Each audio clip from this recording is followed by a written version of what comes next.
حضرت ابو امامہ رضی اللہ تعالی عنہ روایت کرتے ہیں کہ رسول اللہ صلی اللہ علیہ وسلم نے فرمایا، علیکم بقیام اللیل فإنہ دأب الصالحین قبلکم وہو قربۃ لکم الی ربکم ومغفرۃ للسیئات ومنہاۃ عن الاثم۔ حضرت ابو امامہ رضی اللہ تعالی عنہ سے روایت ہے کہ رسول اللہ صلی اللہ علیہ وسلم نے فرمایا، تہجد ضرور پڑھا کرو کیونکہ وہ تم سے پہلے صالحین کی روش ہے۔ یعنی یہ نماز صرف امت مسلمہ کے لیے نہیں بلکہ ہم سے پہلے دیگر امتوں کے جو نیک لوگ گزرے ہیں ان کی روش بھی یہی ہے، اور تمہارے لیے اپنے رب کے قرب کا وسیلہ ہے۔ یعنی تہجد وسیلہ ہے کس کا؟ اللہ کا قرب حاصل کرنے کا، اور گناہوں کے مٹنے کا ذریعہ ہے، اور مزید گناہوں سے بچنے کا سبب ہے۔ یعنی پچھلے گناہوں کے صاف ہونے کا ذریعہ، نمبر 3 مزید گناہوں سے بچنے کی طاقت انسان کو نصیب ہوتی ہے اس کے ذریعے، یعنی گناہوں سے روک بنتا ہے۔ یہ روایت جو ہے ابن خزیمہ کی ہے۔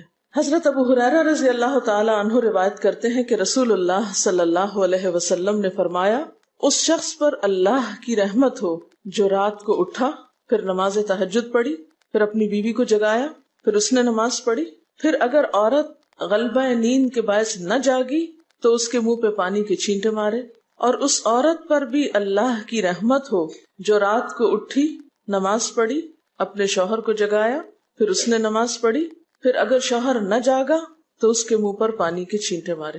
برابر کی بات ہے، دونوں کے لیے اجر بھی برابر کا ہے اور دونوں کو حق بھی برابر کا ہے جگانے کا، اور دونوں کو پانی کا چھینٹا مارنے کا بھی حق ہے، اور اس میں کسی کی بھی بے عزتی کی بات نہیں۔ یعنی عورت اگر ایسا کرے اپنے شوہر کے ساتھ تو وہ اس کی طرف سے کوئی روڈنس نہیں ہوگی، کیونکہ عام طور پر جب کسی کو نیند کی حالت میں جگایا جاتا ہے اور خصوصاً اگر اس پہ پانی پھینک دیا جائے تو وہ کیا سمجھتا ہے کہ اس کی بہت بے عزتی ہو گئی یا اس کے ساتھ بہت برا کیا گیا، اور عموماً لوگ اس وقت بہت غصے کا مظاہرہ پھر کرتے ہیں کہ کیوں جگایا جا رہا ہے۔ حضرت ابو ہریرہ رضی اللہ تعالی عنہ کہتے ہیں کہ رسول اللہ صلی اللہ علیہ وسلم فرماتے تھے، فرض نماز کے بعد سب نمازوں سے افضل تہجد کی نماز ہے۔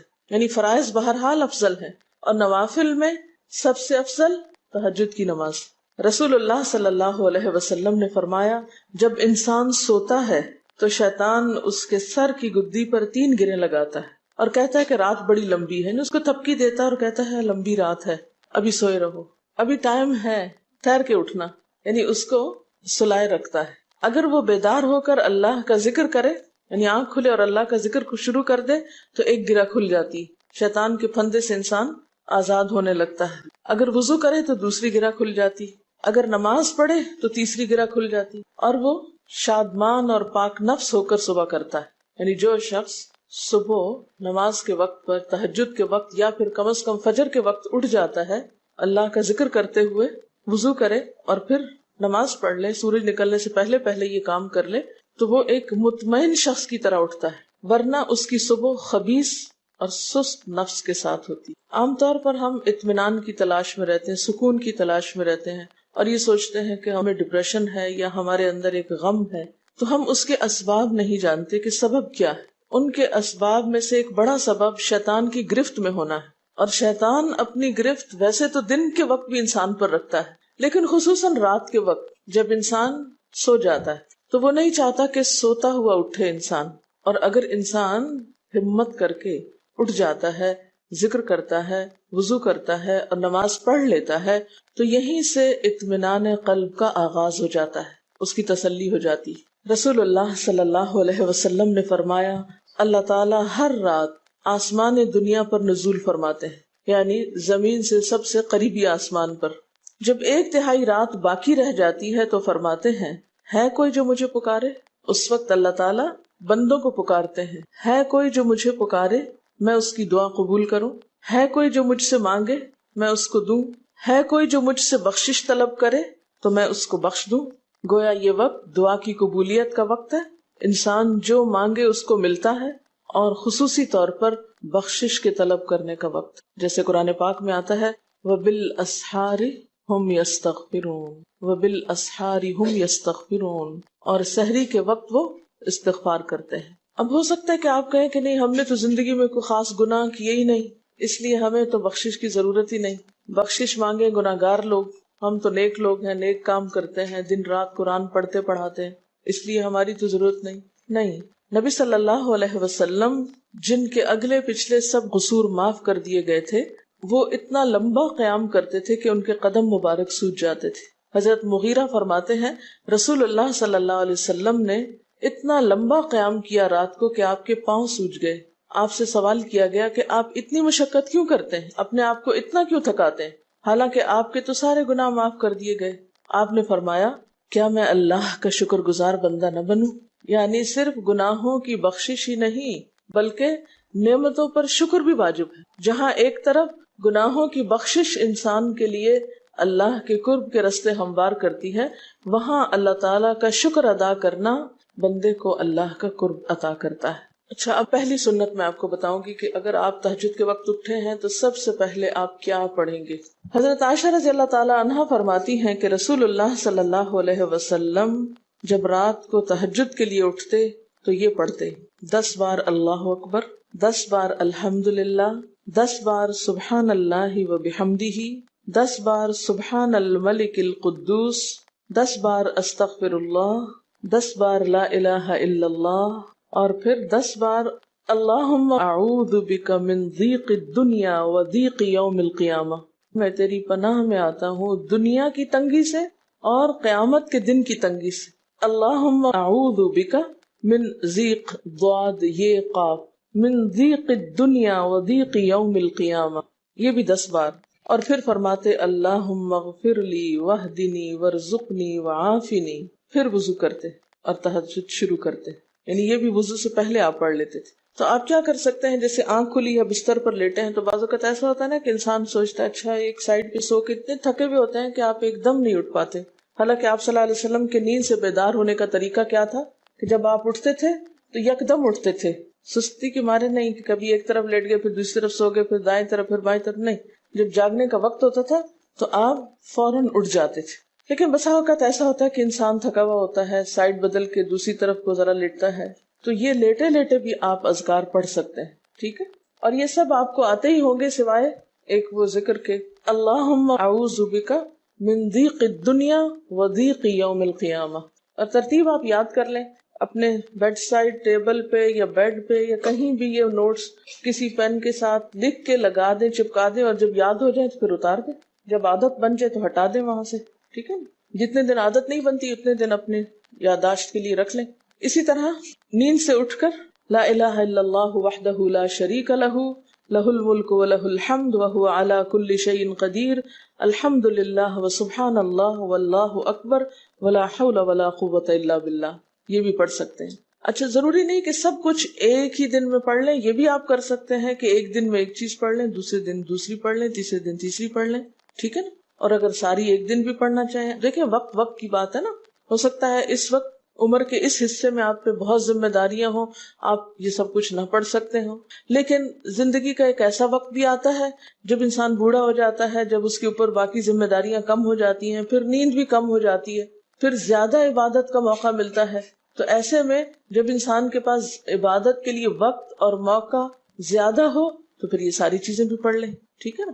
پھر اسی طرح یعنی یہ جو روایت ہے کہ جس میں آپ صلی اللہ علیہ وسلم نے فرمایا جو شخص نیند سے جاگے، اور یہ تہجد کے وقت ہی نہیں، اگر فجر کے لیے بھی آپ اٹھ رہے ہیں تو یہ دعا پڑھ سکتے ہیں، لا الہ الا اللہ وحدہ لا شریک لہ، اور پھر الحمدللہ وسبحان اللہ واللہ اکبر ولا حول ولا قوۃ الا باللہ، پھر کہے اللہم اغفر لی، پھر کیا پڑھے اللہم اغفر لی، یا کوئی اور دعا کرے تو قبول ہوگی، اور اگر وضو کر کے نماز پڑھے تو وہ بھی قبول کی جائے گی۔ صبح اٹھتے ہی اللہ کی تعریف، اور آپ کو معلوم ہے کہ یہ جو چوتھا کلمہ ہے نا لا الہ الا اللہ وحدہ، اس کو دعا بھی کہا گیا، حالانکہ اس میں صرف اللہ تعالیٰ کی حمد و ثنا ہے، اور یہ یوم عرفہ کی دعا ہے۔ حدیث میں آتا ہے کہ مجھے اور مجھ سے پہلے انبیاء کو اس دن کی جو بہترین دعا سکھائی گئی یعنی یوم عرفہ کی دعا وہ لا الہ الا اللہ وحدہ لا شریک لہ، حالانکہ اس میں مانگنے کی تو کوئی چیز ہی نہیں، صرف اللہ کی حمد و ثنا ہے۔ جیسے حضرت ایوب علیہ السلام نے کہا تھا انی مسنی الضر وانت ارحم الراحمین، مانگا کچھ نہیں، انت ارحم الراحمین، انت ارحم الراحمین۔ اللہ تعالیٰ کی تعریف کر کے اللہ تعالیٰ کے نام کے ساتھ اس کو اگر انسان پکار لیتا ہے تو یہ بھی اس کے لیے بہت کافی۔ ایک اور روایت میں آتا ہے رسول اللہ صلی اللہ علیہ وسلم جب تہجد کے لیے اٹھتے یعنی آپ ایک مرتبہ اٹھے، یعنی جو صحابی روایت کرتے ہیں، تو آپ نے بیٹھنے کے بعد آسمان کی طرف نظر کر کے سورۃ آل عمران کی آخری 11 آیات 190 سے لے کر 200 تک 11 آیتیں یہ پڑھی، ان فی خلق السماوات سے لے کر بالکل آخر تک. یعنی ضروری نہیں کہ کھڑے ہو کر آپ آسمان کی طرف دیکھیں، آپ اٹھے ہیں، چارپائی پہ بیٹھے ہوئے ہیں، ابھی وضو کے لیے نہیں گئے، بیٹھ کے آسمان کی طرف دیکھ کے پڑھ کے پھر اٹھ سکتے ہیں. اب اس میں آپ دیکھیں نا کہ انسانی نفس کی بھی ایک رعایت ہو جاتی ہے. لیٹے لیٹے آپ نے ایک ذکر پڑھ لیا، بیٹھ کے آپ نے دوسرا پڑھ لیا، پھر آپ وضو کو چلے گئے، تو اس میں وہ جو ایک طبیعت کی کسل مندی ہوتی ہے وہ بھی ساتھ ساتھ اللہ کے ذکر سے دور ہوتی جاتی ہے، اور ایک سٹیپ کے بعد دوسرا سٹیپ لینا بھی آسان ہو جاتا ہے. اچھا، اس میں آپ دیکھیں حکمت کیا ہے کہ آپ صلی اللہ علیہ وسلم نے کیا فرمایا کہ آسمان کی طرف دیکھ کے پڑھا جائے تاکہ اچھی طرح آنکھیں کھل جائیں. تو زبانی یاد کرنے کا مطلب یہ نہیں کہ آپ آنکھیں بند کر کے سوئے سوئے پڑھیں، کیونکہ بعض اوقات ایسا ہوتا ہے نا، آنکھ کھلتی ہے، ذکر شروع کرتے ہیں اور پھر پتہ ہی نہیں چلتا اور ذکر آدھے میں رہ جاتا ہے اور سو چکے ہوتے ہیں. اور پھر اگر آپ کو زبانی یاد نہیں ہوگی نا، دیکھ کے پڑھیں گے تو وہ الماری کی طرف ہی دیکھتے رہیں گے، آسمان کی طرف نہیں دیکھ سکیں گے، تو پھر سنت پوری نہیں ہو سکے گی. اور اسی طرح حضرت ابن عباس روایت کرتے ہیں کہ جب رسول اللہ صلی اللہ علیہ وسلم رات کو تہجد کے لیے کھڑے ہوتے تو اللہ پر تکبیر تحریمہ کے بعد یہ دعا پڑھتے: اللہم لک الحمد انت قیم السماوات والارض ومن فیہن ولک الحمد لک ملک السماوات والارض ومن فیہن ولک الحمد انت نور السماوات والارض ولک الحمد انت ملک السماوات والارض ولک الحمد انت الحق ووعدك الحق ولقاؤك حق وقولك حق والجنة حق والنار حق والنبيون حق ومحمد صلی اللہ علیہ وسلم حق والساعة حق اللهم لك أسلمت وبك آمنت وعليك توكلت وإليك أنبت وبك خاصمت وإليك حاكمت فاغفر لي ما قدمت وما أخرت وما أسررت وما أعلنت أنت المقدم وأنت المؤخر لا الہ الا انت. الہی تیرے ہی لیے ہے ساری تعریف، زمین و آسمان اور جو کچھ ان میں ہے سب کو تو ہی قائم رکھنے والا ہے. تیرے ہی لیے ہے ساری تعریف، زمین و آسمان اور جو کچھ ان میں ہے اس سب کی بادشاہی تیرے ہی لیے ہے. تیرے ہی لیے ہے ساری تعریف، تو ہی روشن کرنے والا ہے زمین و آسمان کو، تیرے ہی لیے ہے ساری تعریف.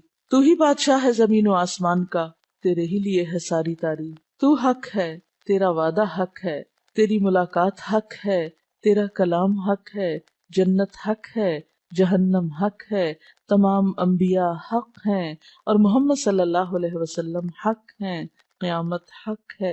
الہی میں تیرے سامنے جھک گیا، میں صرف تیرے ساتھ ایمان لایا، میں نے صرف تجھی پر بھروسہ کیا، میں نے صرف تیری طرف رجوع کیا، صرف تیری ہی مدد سے دشمنوں سے جھگڑتا ہوں، میں نے صرف تجھے ہی اپنا حاکم مانا. سو تو میرے اگلے پچھلے اور ظاہر و پوشیدہ اور جنہیں تو مجھ سے زیادہ جانتا ہے سارے کے سارے گناہ معاف کر دے. تو ہی آگے کرنے والا ہے، تو ہی پیچھے ڈالنے والا ہے، تیرے سوا کوئی سچا معبود نہیں ہے. یہ جو دعا استفتاح ہے تہجد کے وقت کی، یہ باہر نہیں نماز کے اندر پڑھنے کی دعا ہے. ہم دعا مانگتے ہیں اللہم اجعلنی لک ذکارا لک شکارا. ان دعاؤں کے پڑھے بغیر ذکار کیسے بن سکتے ہیں؟ ذکار کا صیغہ تو فعال کے اوپر ہے نا، بہت زیادہ ذکر کرنے والا. والذاکرین اللہ کثیرا والذاکرات.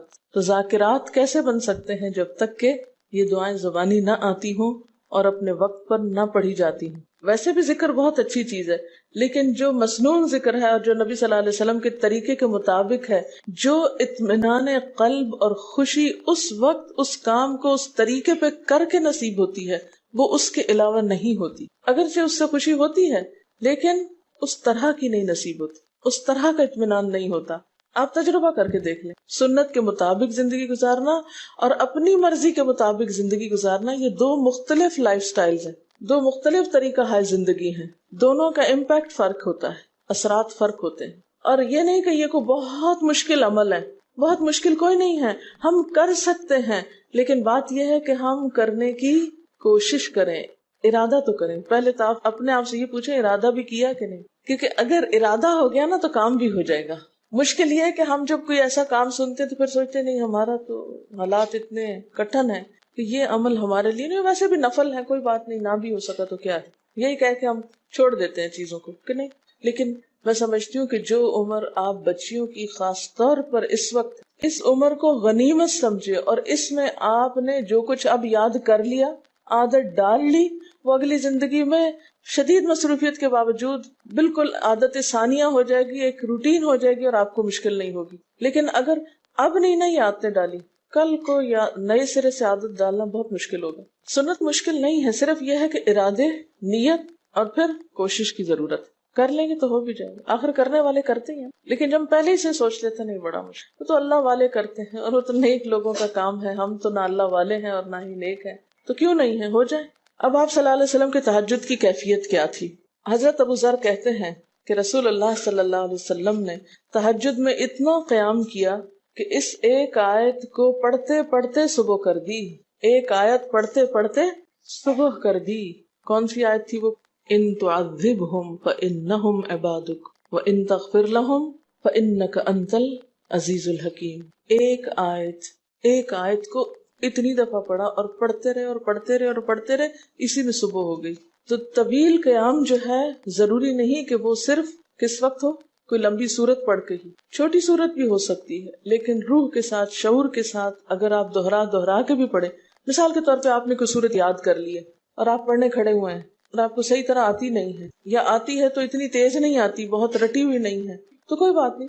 ایک آیت کو 2 دفعہ 3 دفعہ بھی آپ اس کو پڑھ سکتے ہیں اور اس طرح بھی پڑھ کے لمبا کر سکتے ہیں. یعنی طویل قیام صرف زیادہ قرات سے ہی نہیں، مختلف طریقوں سے ہو سکتا ہے. یہ آیت ہے سورۃ المائدہ کی 118 نمبر آیت ہے. اگر تو انہیں عذاب دے تو وہ تیرے بندے ہیں، اور اگر تو انہیں معاف کر دے تو یقیناً تو غالب اور حکمت والا ہے. حضرت حذیفہ رضی اللہ تعالی عنہ نے نبی صلی اللہ علیہ وسلم کو تہجد پڑھتے دیکھا.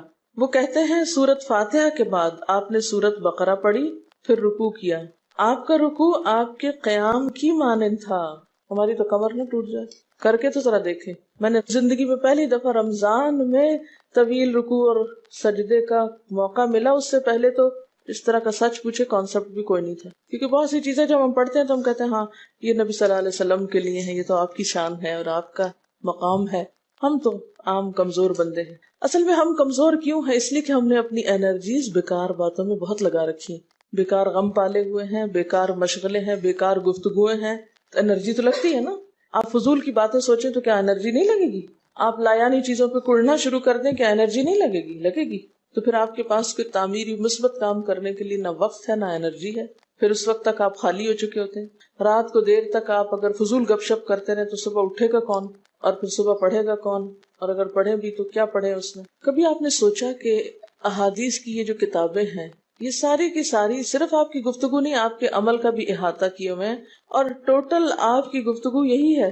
اور اگر ہم اپنی گفتگو کو دیکھیں اور ہماری باتوں کی کوئی کتاب تیار ہو، نبی صلی اللہ علیہ وسلم کی عظمت کو پہچانے، ہم اپنی گفتگو کا جائزہ لیں. اگر ہماری گفتگو بھی ریکارڈ ہو کر لوگوں کے پاس جانے لگے، لوگوں تک پہنچنے لگے، ہم عملی نمونہ کیوں نہیں لوگوں کے لیے؟ ہمیں دیکھ کر لوگوں کے عمل کیوں نہیں بدلتے؟ ہماری بات لوگوں پر اثر کیوں نہیں کرتی؟ کبھی سوچا ہم نے؟ صرف اپنی گفتگو کے آئینے میں ہی اپنے آپ کو پہچان لے کہ ہم کہاں ہیں، کون ہیں، کہاں کھڑے ہیں، لوگوں کے بیچ میں کیا باتیں کرتے ہیں، لوگوں کے پیٹھ پیچھے کیا باتیں کرتے ہیں، کہاں کس حال میں کیا کر رہے ہوتے ہیں. ہر شخص اپنے آپ کو خود پہچان سکتا ہے. کیا واقعی ہم اس لائق ہیں کہ کوئی ہم سے کچھ سیکھے؟ صرف اپنی گفتگو کے آئینے میں خود کو پہچانے. بعض اوقات کتنا بیکار بولتے ہیں، کتنا بے مقصد بولتے ہیں، کتنا ضرورت سے زائد بولتے ہیں. اس کا یہ مطلب نہیں کہ مصنوعی خاموشی اپنے اوپر مسلط کر لیں، کیونکہ پھر ہم دوسری ایکسٹریم پہ نکل جاتے ہیں. لیکن بامقصد گفتگو کتنی ہے ہماری باتوں میں جو واقعی فائدہ مند ہو، تو پھر ذرا روک بھی لیا کریں نا اپنے آپ کو. اپنے ساتھ خود ہی محنت کریں گے تو بات بنے گی. سوچیں تو، احساس تو کریں. جب کریں گے تو انشاءاللہ کامیابی بھی ہوگی.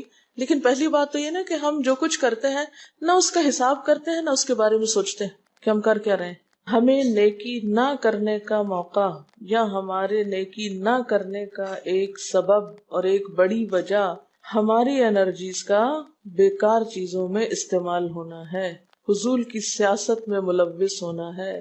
اپنی ذمہ داریوں کا ہمیں ہوش نہیں ہوتا، دوسروں کے کاموں میں مداخلت خوب سوچتی ہے. خود کیا کر رہے ہیں اس کا کچھ پتہ نہیں، دوسرے کیا کر رہے ہیں اس سے بہت دلچسپی، یا کیا نہیں کر رہے. بہت سے لوگ، بہت سی خواتین کمر درد کی شکایت کرتے، اور اس کی ایک بڑی وجہ نمبر 1 رکوع کا صحیح پوزیشن پہ نہ ہونا ہے، اور نمبر 2 اس پوزیشن پہ کوئی ایکسرسائز نہیں ہماری ہوتی. یہ بتا رہی ہیں کہ کسی کی کمر میں درد تھا اور ٹھیک نہیں ہوتا تھا کسی چیز سے، تو ڈاکٹر نے ان کو یہ مشورہ کیا کہ طویل رکوع اور طویل سجدے کریں، بیسٹ ایکسرسائز ہے، کر کے تو دیکھیں۔ اور اس میں آپ دیکھیے کہ صحیح پوزیشن پہ لائیں، بالکل اسٹریٹ رکھیں گردن اور کمر کو، پیٹھ اور گردن ایک لائن میں آنی چاہیے۔ بہت سے لوگ یوں ٹیڑھی کرتے، یوں کر کے بس کرتے، یہ غلط پوزیشن ہے، اس سے تو اور بیمار ہو سکتے ہیں۔ کئی لوگ سر پھینک دیتے ہیں نیچے کو، یہ بھی غلط پوزیشن ہے، اس سے بھی کام خراب ہوتا ہے۔ اگر آپ صحیح پوزیشن پہ رکوع لمبا کریں تو یقینی طور پہ کمر درد کا علاج ہے۔ تو پٹھے مضبوط ہوتے ہیں نا کمر کے، آپ اس کو روک کے رکھے ہوتے ہیں ایک سیدھی لائن میں۔ 2 فیٹ کے درمیان کا فاصلہ بھی بہت معتدل رکھیں، نہ تو بہت قریب رکھیں اور نہ بہت کھلا رکھیں، بالکل معتدل، جس میں آپ آرام سے سکون سے کھڑے ہو سکیں اور آپ کا بیلنس قائم رہے۔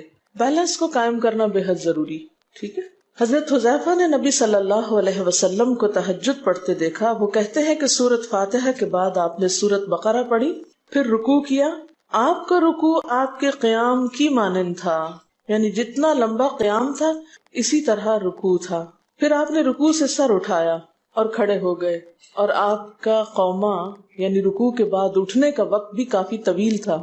ہم تو بعض اوقات اٹھ کے کھڑے نہیں ہوتے کہ نیچے چلے جاتے ہیں، تو وہ بھی طویل تھا۔ صرف 2 رکعتیں بھی آپ ایسی پڑھ لینا کافی، اگر عام دنوں میں نہ پڑھی جائے تو ویکینڈ پہ پڑھ لیں۔ ہمارا تو ویکینڈ پہ لمبا سونے کا پروگرام ہوتا ہے نا، تو چلے دوبارہ سو جائیں، لیکن ہفتے میں 1 دفعہ کر لیں، اگر روز نہیں بھی کر سکتے 2 دفعہ کر لیں، ٹوائس اے ویک کر لیں۔ پھر آپ کا سجدہ آپ کے قومے کی مانند تھا، یعنی جتنا آپ کھڑے ہوئے تھے اتنا آپ پھر سجدہ کیا۔ آپ دونوں سجدوں کے درمیان اپنے سجدے کی مانند بیٹھے تھے، یعنی 2 سجدوں کے بیچ میں بھی آپ اتنی دیر بیٹھے جتنی دیر آپ نے سجدہ کیا تھا۔ پس آپ نے 4 رکعتوں میں سورۃ بقرہ، آل عمران، نساء اور المائدہ پڑھی۔ ہمیں اگر خود نہیں بھی آتی اور کوئی پڑھانے والا اتنی لمبی ایک دفعہ بھی تراویح کوئی پڑھا دے یا کوئی نفل پڑھا دے تو ہم دوسری دفعہ اس کے پاس نہ پڑھیں۔ تقریباً 7.25 پارے بنتے ہیں، جس کو ایک منزل کہا جاتا ہے۔ ایک دن کے تہجد میں آپ نے اتنا پڑھا، اور یہ تو قرآن کی قرات تھی، لیکن بیچ کے وقفوں میں تسبیحات اور اللہ کی تعریف اور حمد و ثنا اور ذکر، یہ آپ پر بس تھا۔ یہ وہی کر سکتا ہے جس کو واقعی اللہ سے حقیقی محبت ہو، صرف دعوے کی حد تک نہیں۔ میں کہتی ہوں چلے روزانہ نہ صحیح، ہفتے میں 1 بار، ہفتے میں نہیں، مہینے میں 1 بار، مہینے میں نہیں تو سال میں، رمضان میں، کسی موقع پر کچھ تو اللہ سے تعلق آئے، کچھ تو قرب پائیں۔ ہر شخص کے بس میں نہیں کہ ہر روز ایسی عبادت کرے، کیونکہ اللہ کے رسول صلی اللہ علیہ وسلم کا بہرحال مقام کچھ اور تھا، لیکن کچھ شوق، کچھ حسرت، کچھ تو دل میں ہونا ہی چاہیے، کوئی نیت، کوئی ارادہ، کوئی عزم، اور پھر اس کے لیے کوشش۔ تو وقت بچے گا کچھ آپ کے پاس فالتو باتوں کے لیے، فضول چیزوں کے لیے، کچھ سوچنے کے لیے، ٹینشن کے لیے بچے گا کچھ؟ سب کچھ بھاگ جائے گا، کچھ بھی نہیں بچے گا، کیونکہ ان عبادی لیس لک علیہم سلطان، میرے بندے ان پہ اے شیطان تیرا کوئی زور نہیں چلتا، بس چلتا ہی نہیں ان پہ تیرا، سارا زور ہی ان پہ چلتا ہے جو فالتو ہوتے ہیں۔ فالتو ذہن جو ہوتا ہے وہ شیطان کا گھر ہوتا ہے۔ حضرت حذیفہ بیان کرتے ہیں کہ میں ایک رات آپ صلی اللہ علیہ وسلم کے ساتھ نفلی نماز میں شریک ہو گیا، آپ نے سورۃ بقرہ شروع کر دی، میں نے سوچا کہ آپ 100 آیات پڑھ کر رکوع میں چلے جائیں گے، مگر آپ پڑھتے گئے۔ میں نے خیال کیا کہ سورۃ بقرہ کو 2 رکعتوں میں پڑھیں گے، لیکن آپ پڑھتے رہے۔ آپ نے سورۃ بقرہ ختم کر کے سورۃ نساء شروع کر دی، پھر ختم کر کے آل عمران پڑھنی شروع کر دی، اس کو بھی ختم کر دیا۔ آپ نہایت آہستگی سے پڑھتے جاتے تھے، جب ایسی آیت تلاوت کرتے جس میں سبحان اللہ کہنے کا حکم ہوتا ہے، جیسے سبح بحمد رب جیسے مثال کے طور پر، تو سبحان اللہ کہتے۔ اگر کچھ مانگنے کا ذکر ہوتا تو سوال کرتے، اگر پناہ مانگنے کا ذکر ہوتا تو اعوذ باللہ پڑھتے۔ اس حدیث سے یہ بھی پتہ چلتا ہے کہ سورتوں کی ترتیب ضروری نہیں، کیونکہ آپ نے پہلے النساء پڑھی پھر آل عمران پڑھی۔ یہ جو ہر وقت لوگ پیچھا کیے رکھتے ہیں نا، بعض اوقات تو بہت ضد کرتے ہیں کہ آپ نے پہلی رکعت میں یہ پڑھائی تھی تو دوسری میں یہ کیوں پڑھا دی۔ یہ تو سنت میں ملتا ہے کہ پہلی رکعت طویل ہے دوسری کے مقابلے میں، لیکن یہ لازم نہیں کہ جو پہلی میں پڑھے اس کے بعد آگے والی صورتوں میں سے پڑھے، پیچھے والی بھی سے نہیں پڑھ سکتے۔ رسول اللہ صلی اللہ علیہ وسلم نے عبداللہ بن عمرو سے کہا، مجھے بتلایا گیا ہے کہ تم ساری رات نفل پڑھتے اور دن کو روزہ رکھتے ہو، اگر تم ایسا کرو گے تو تمہاری آنکھ کمزور اور طبیعت سست ہو جائے گی، یعنی ہر روز روزہ اور ہر رات جگراتا تمہاری جان اور تمہارے بال بچوں کا بھی تم پر حق ہے، اس لیے روزہ رکھو اور افطار بھی کرو اور رات کو قیام کرو اور سو بھی۔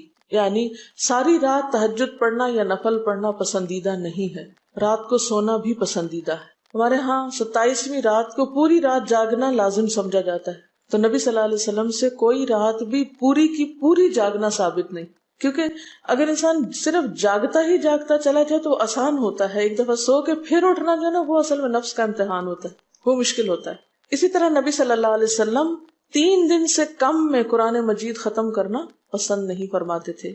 آپ نے حضرت عبداللہ بن عمرو سے فرمایا کہ 1 ماہ میں پورا کر لو۔ انہوں نے عرض کی میں اس سے زیادہ تلاوت کی طاقت رکھتا ہوں، تو فرمایا 20 دن میں کر لو۔ ان کا میں اس سے زیادہ کی طاقت رکھتا ہوں، فرمایا 7 دن میں ختم کر لیا کرو، اس سے زیادہ کی اجازت نہیں، یعنی وہ ایک منزل کر کے۔ صحابہ کرام چونکہ اس زمانے میں مصحف اس طرح تھوڑی چھپے ہوئے تھے کہ کتابوں کی شکل میں ہوں، جو قرآن تھا لوگوں کے سینوں میں تھا، یاد کیے ہوئے تھے، اور وہ یاد کیا ہوا کہیں صبح کے وقت الگ بیٹھ کے نہیں پڑھا کرتے تھے، وہ کہاں پڑھتے تھے؟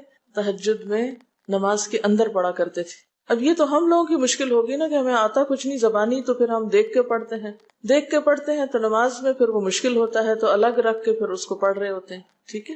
لیکن زیادہ بہترین پڑھنا نماز کے اندر کا پڑھنا ہے، اگرچہ دیکھ کے پڑھنے کی اس میں بھی اجازت ہے، لیکن ان کی چونکہ شدید حرص تھی حضرت عبداللہ بن عمر کی، تو آپ نے ان کو 3 دن کی پھر اجازت دے دی تھی، اور آپ نے فرمایا کہ اس شخص کو قرآن کی کچھ سمجھ نہیں ہو سکتی جو 3 سے بھی کم دن میں قرآن پڑھے۔ نبی صلی اللہ علیہ وسلم نے فرمایا جو شخص رات کے نوافل میں 200 آیات تلاوت کرتا ہے وہ اطاعت گزار مخلص لوگوں میں شمار ہوتا ہے۔ انہ من عبادنا المخلصین، وہ آتا ہے نا قرآن پاک میں انبیاء کی صفت میں سے۔ تو جو شخص رات کو نماز میں یعنی نفل میں 200 آیات تک تلاوت کرتا ہے وہ اطاعت گزار مخلص بندوں میں شمار ہوتا ہے۔ اور سنن دارمی میں واضح طور پر آتا ہے کہ نبی صلی اللہ علیہ وسلم ساری رات نوافل نہیں پڑھا کرتے تھے،